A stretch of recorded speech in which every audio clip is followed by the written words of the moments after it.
었으나 그 믿음으로써 지금도 말하느니라. 아멘. 우리 한번 인사합시다. 잘 나오셨습니다. 은혜 받고 갑시다. 감사합니다.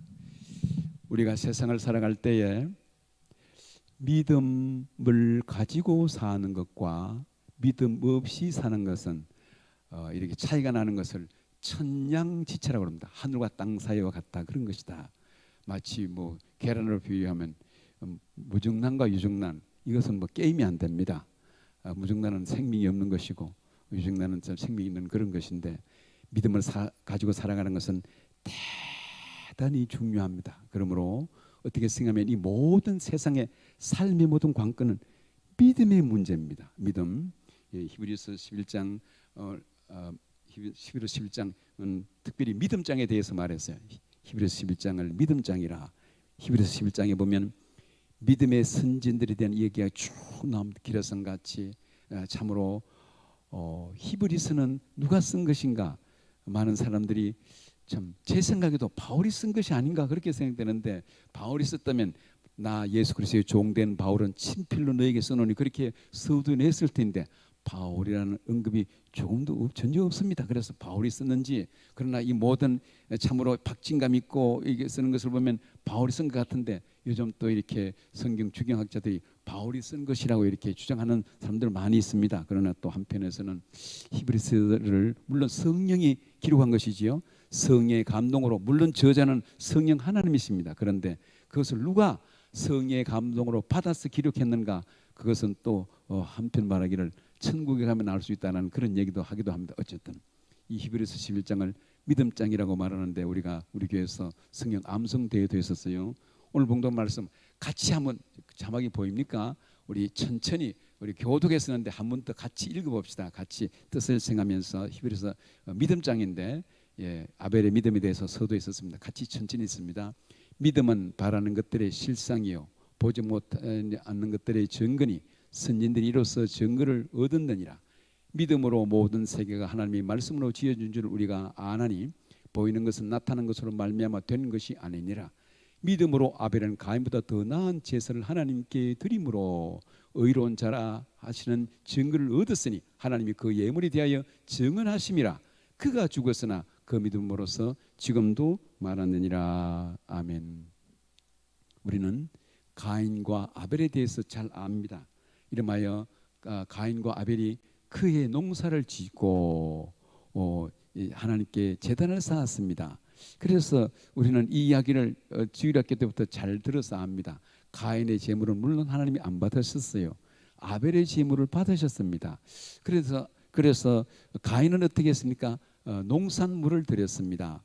또 아벨은 양을 잡아서 드렸어요. 그래서 피 없는 제사를 가인이 드림으로 해서 하나님 안 받으셨는가? 그렇게 되면 곤란합니다. 왜냐하면 성경에서 보니 그의 농사를 지어서 하나님이 그 감사 제물입니다.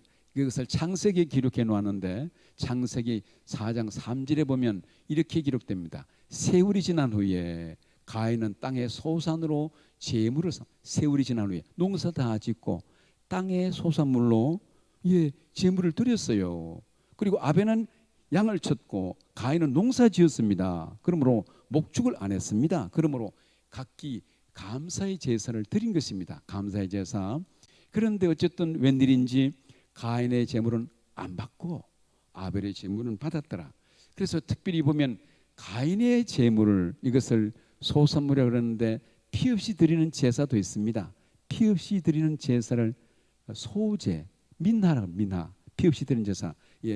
밀가루를 가져오고 또 첫 열매를 드릴 때 곡식단을 하나님께 가지고 오잖아요. 그렇게 드린 것처럼 그것을 피 없이 드리는 제사를 민하라고 합니다. 그러므로 피 없이 드려서 안 받는 것이 아닙니다. 그리고 아벨이 드린 것은 양을 잡아서 물론 피를 흘렸죠. 그래서 그것을 히브리분 올라라 그랬는데, 피를 드림으로 받았는가? 성경에 보면 그렇진 않습니다. 조금 전에 우리가 보았던 것처럼 농사를 짓고 그게 농사를 다 짓고 이렇게 제물을 드린 것입니다. 그런데 여기 보면 이렇게 기록되어 4절에, 창세기 4장 4절에 보니 아벨은 자기도 양의 첫 새끼와 그 기름으로 드렸더니 여호와께서 아벨과 그의 제물은 받으셨으나 아벨을 받으시고 또 아벨의 제물을 받았는데 이게 5절에 보니 창세기 4장 5절에 가인과 그의 제물을 받지 아니하신지라 두 개를 말했습니다. 가인도 안 받고 제물도 안 받았다 그 얘기입니다. 그러므로 그것은 무슨 얘기인가? 그의 삶을 안 받았다 그것입니다. 곧 아벨은 아벨의 삶을 받고 또 양 제물도 받고 가인은 가인의 삶을 안 받고 가인과 그의 제물을 안 받았다 그러잖아요. 두 가지 다 안 받았습니다. 그러므로 가인의 삶을 받지 않은 것이고 또 가인의 제물도 받지 않았습니다. 그런데 이게 이 말씀에 보면 이게 또 이 앞에 보면 이 아벨은 보면 양의 첫 새끼 구별된 제물을 드립니다.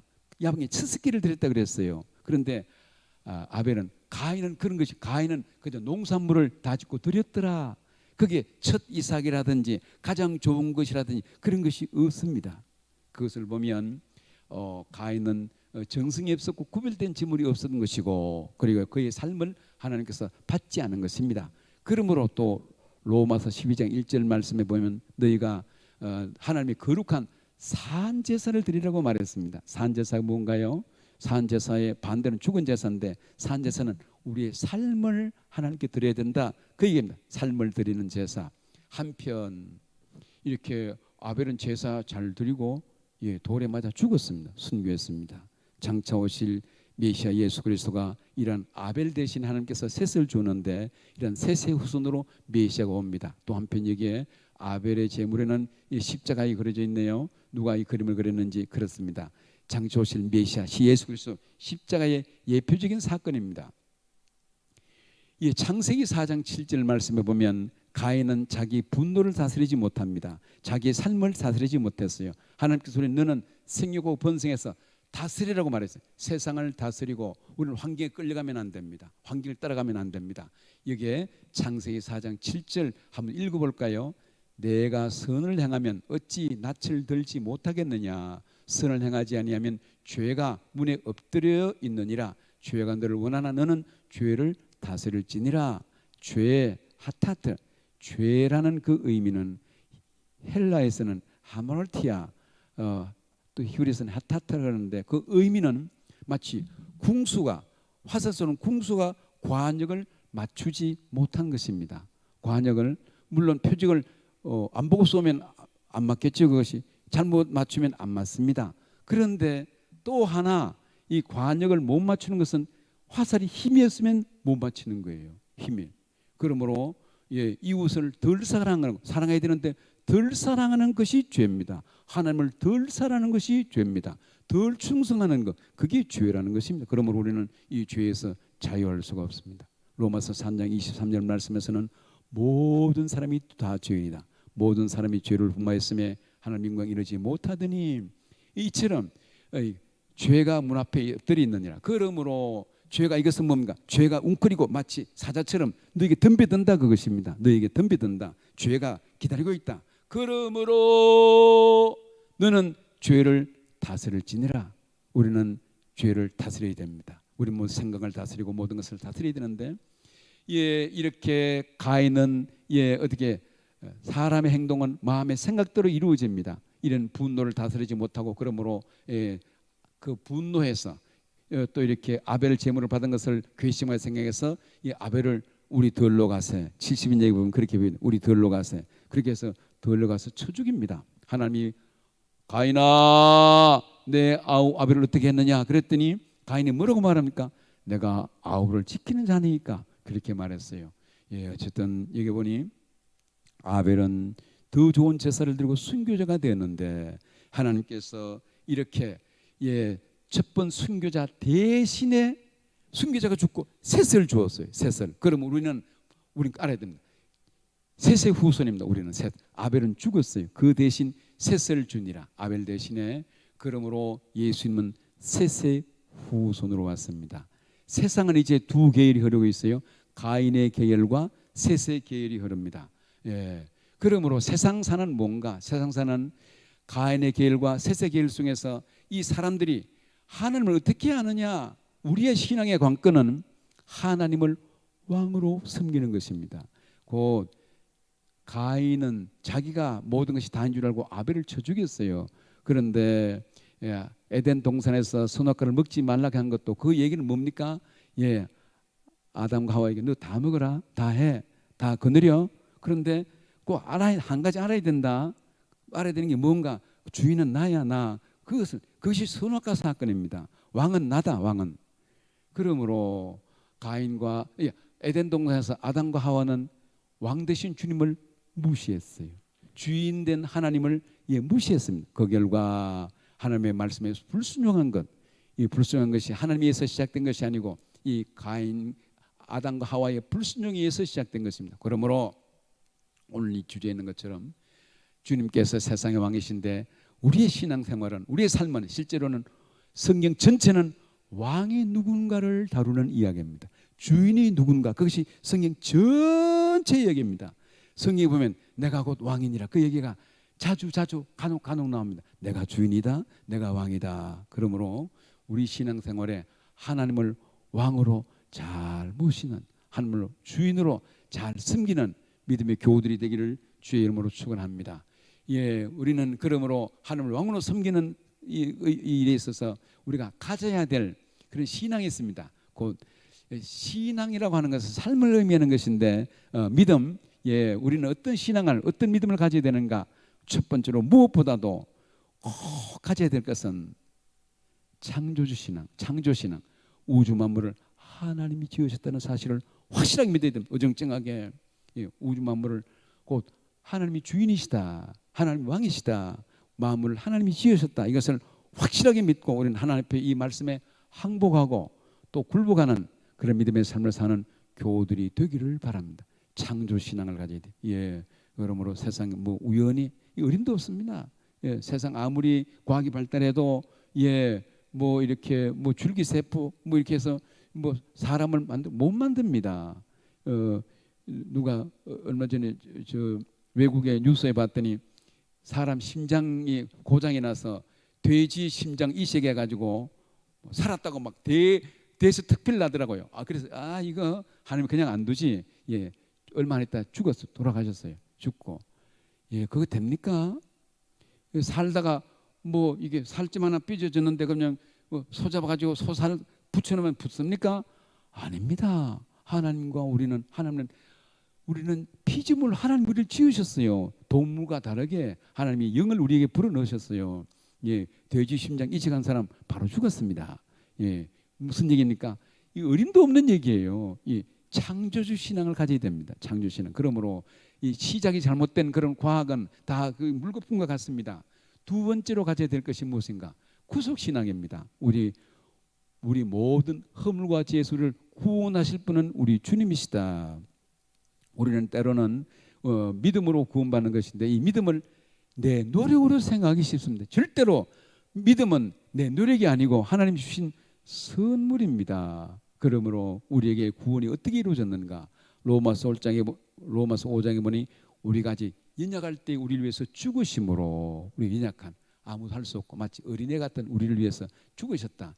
연약한 우리, 저것은 벤네에 나오는 영화 한 장면입니다. 벤네에 나오는 것인데 십자가에 달린 어머니와 또 누이 동생이 나병에 들었죠. 그래서 벤네가 예수님이 십자가에 못 박혔다는 소문을 듣고 그 지하 동굴에서 나옵니다. 나와가지고 주님을 바라보는 거예요. 막 비가 쏟아집니다. 그래서 비가 쏟아지니까 핏물이 막 흘러와요. 핏물이 흘러오는데 이게 어머니와 어머니는 나병 환자잖아요. 누이도 나병이 들고, 그런데 자기 몸에 쏙 되자 몸이 싹 낫는 막 볼 때 막 감동적입니다. 저 영화를 기록한 사람이 벤너입니다. 주인공이 그런데 뉴월리스입니다. 뉴월리스라는 사람인데 주인공이 벤너지요. 그 사람 원래 불신자입니다. 하늘 모르는 사람, 불신자고, 그래서 교회 다니는 사람 보면 요즘 밑가리 싶더라고요. 보기 싫고 아주 그냥 꼴사납고, 그래가지고 그 사람들을 좀 궁지에 몰아넣기 위해서 예수 그리스도에 반박하기 위해서 글을 썼어요. 이 뉴월리스가 글을 쓰고, 그래서 글을 쓰기 위해서는 그냥 쓰면 됩니까? 역사적인 고정, 역사적인 사실을 다 들어서 글을 쓰고 이제 예수는 다 아무도 아니다. 부활도 헛것이다. 그래 잘못됐다. 이 세상 사람들이 교회는 다 헛것이다. 그렇게 쓰다가 2장을 쓰다가 자기 몸이 떨렸습니다. 겁이 났어요. 도서관에서 연필을 그만두고 무릎을 꿇습니다. 하나님 잘못했습니다. 하나님 잘못했습니다. 그렇게 해서 새롭게 글을 쓴 것이 베너라는 글을 쓰는데 역사적인 고정에서 쓴 것이 베너라는 글이 나와서 그것을 영화한 것이 베너라는 영화인데 그 장면입니다. 지금 뭔 얘기합니까? 우리 구원의 근거가 어디 있는가? 인약할 때 우리를 위해서 죽으셨다. 그리고 우리가 아직 죄인 됐을 때 우리를 위해서 죽으셨다.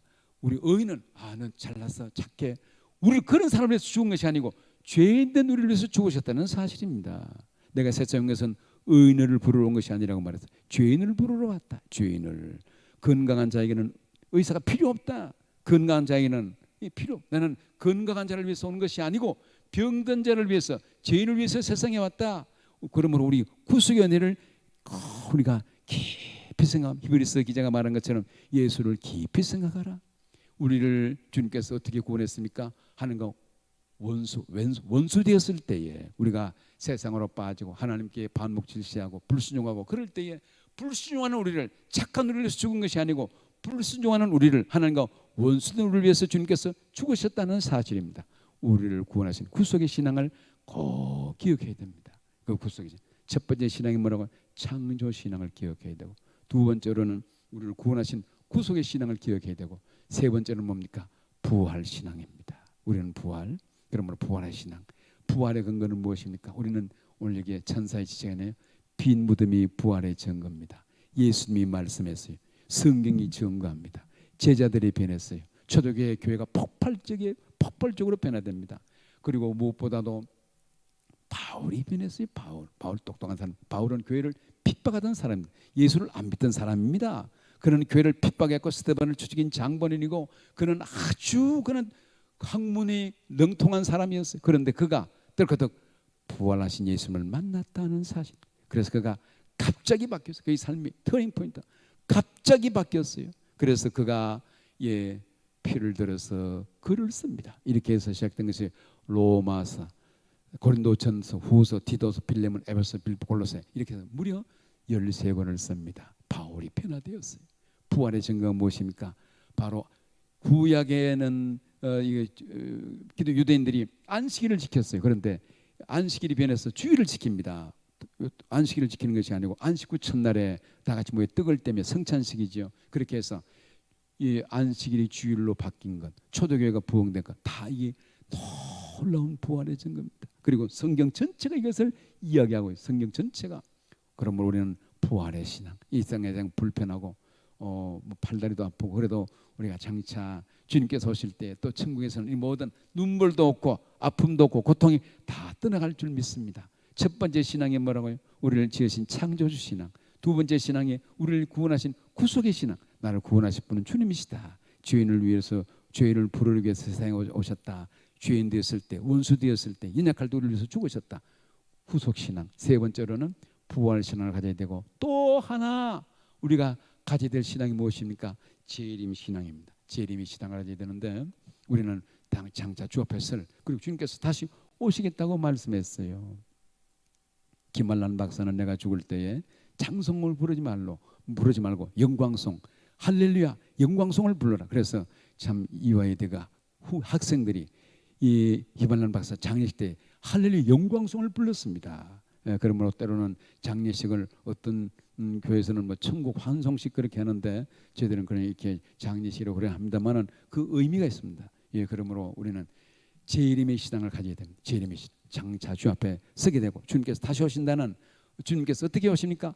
갈릴리 사람들 어찌하여 너희가 하늘을 보고 있느냐?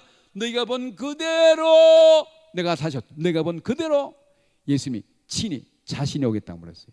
육체적으로 너희가 볼 수 있도록. 어떤 교단에서는 예수님이 이미 살짝 재림했다고 해서 재림 예수를 얘기하는데 그렇지는 않습니다.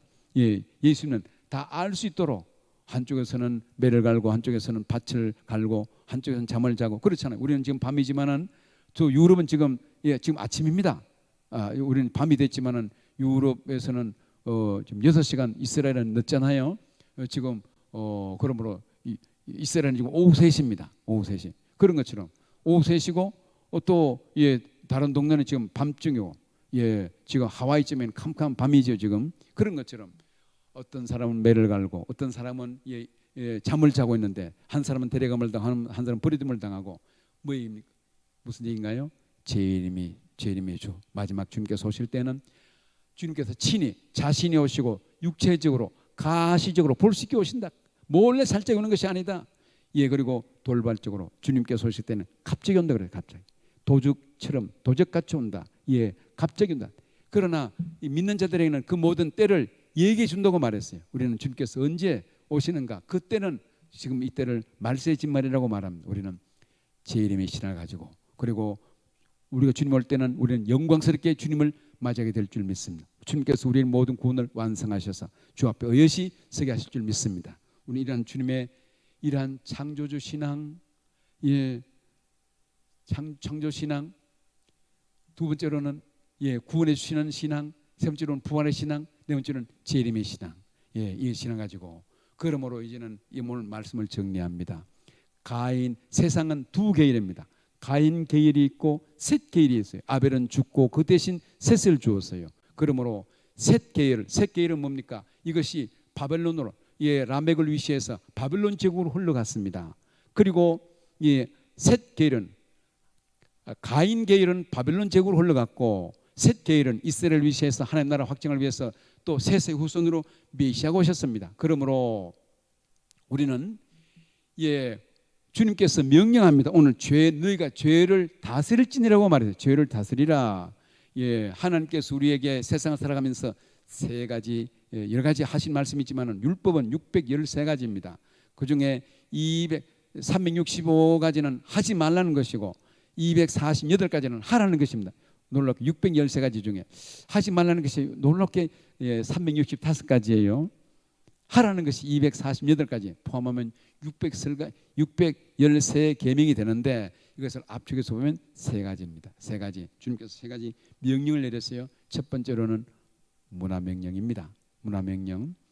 창세기 1장 28절 말씀. 너는 생육하고 번성하여 땅에 충만하라. 땅에 기는 모든 것을 다스리고 정복하라고 말했어요. 우리는 환경에 끌려가면 안 됩니다. 우리는 너는 죄를 다스릴지니라. 죄에 끌려가면 안 됩니다. 우리는 환경에 노예가 되면 안 됩니다. 시간에 끌려가면 안 되고 시간도 잘 다스리고 돈에 끌려가면 안 됩니다. 돈에 끌려가면 그것 때문에 사고 칩니다. 돈에 끌려가는 것이 아니고 돈을 다스리는, 환경을 다스리는, 그리고 내 삶을 다스리는, 시간도 잘 다스리는 믿음의 교우들이 되기를 바랍니다. 문화명령. 우리는 모든 생육하고 번성해서 이것을 문화명령이라고 그러는데 창세기 1장 28절 말씀. 우리는 이 모든 것을 잘 다스려 나가는 교우들이 되길 바랍니다. 두 번째로는 복음 명령입니다. 너희는 가서 모든 족속으로 제자를 삼아서 아버지와 아들과 성령의 이름으로 세례를 주고 이 말씀을 가르쳐 지키게 하라. 너희는 가라고 말했어요. 우리는 세상에 가서 교회는 세상으로 가야 됩니다. 사랑을 안고 가야 됩니다. 우리는 세상에 가서 어두운 세상을 밝혀야 됩니다. 너희는 세상의 빛이라고 말했어요. 물론 교회의 빛이라고 해도 되는데 세상의 빛이라고 말해요. 세상은 어두운 것을 말합니다. 죄악에 관영한 곳입니다. 너희는 세상에 가서 모든 족속으로 제자를 삼으라고 말했어요. 그럼 우리는 환경을 다스리고 이런 문화명령과 두 번째로는 주님의 복음 명령을 지키고 세 번째로는 주님에 대한 사랑의 명령입니다. 사랑. 우리 요한복음 13장 34절 같이 한번 읽어볼까요? 새 계명을 너희에게 주노니 서로 사랑하라. 내가 너희를 사랑같이 너희도 서로 사랑하라. 우리는 마지막 결론 얘기는 셋 계열과 가인 계열은 섞이면 안 됩니다. 섞이면 그럼 어떻게 세상에 안 섞이면 어떻게 합니까? 우리는 동화되면 안 됩니다. 다스려야 됩니다. 너는 죄를 다스릴지니라 말한 것처럼 우리는 어둠을 나가서 세상을 다스려야 됩니다. 세상에 끌려가면 안 됩니다. 동화되면 안 됩니다. 세상을 따라가면 안 됩니다. 그러므로 우리는 이렇게 세상을 정복하고 환경을 정복해 나가서 주의 나라 확장을 해서 그에게 쓰임받는 주님께서 이 시대 우리를 이 장소에 이곳에 세웠습니다. 그러므로 우리 전대중앙교회를 통해서 전대리 지역을 복음하고 포곡을 복음하고 요근시를 복음하고 주님께서 우리에게 주신 이러한 문화적인 명령 또 우리에게 주신 이 복음 명령 그리고 사랑의 명령으로 너희는 가서 이란 서로 사랑하라고 말한 것처럼 사랑의 정복자가 되어서 참 우리 교신 시대적인 사명을 잘 감당해 나가는 우리 전대중앙교회 온 교우들이 되기를 주의 이름으로 축원합니다. 우리 찬송함 부르고 우리 함께 기도하겠습니다. 이 기쁜 소식을 우리 같이 손뼉치면서 우리를 정복자로 세웠습니다. 우리는 무함이냐 창조주 신앙을 가져야 됩니다. 구속 신앙을 가져야 됩니다. 또 우리는 부활 신앙을 가져야 됩니다. 재림 신앙을 가져야 됩니다. 이러한 믿음으로 우리 정복자가 되게 하옵소서. 우리 손뼉치면서 찬송합니다. 이 기쁜 소식을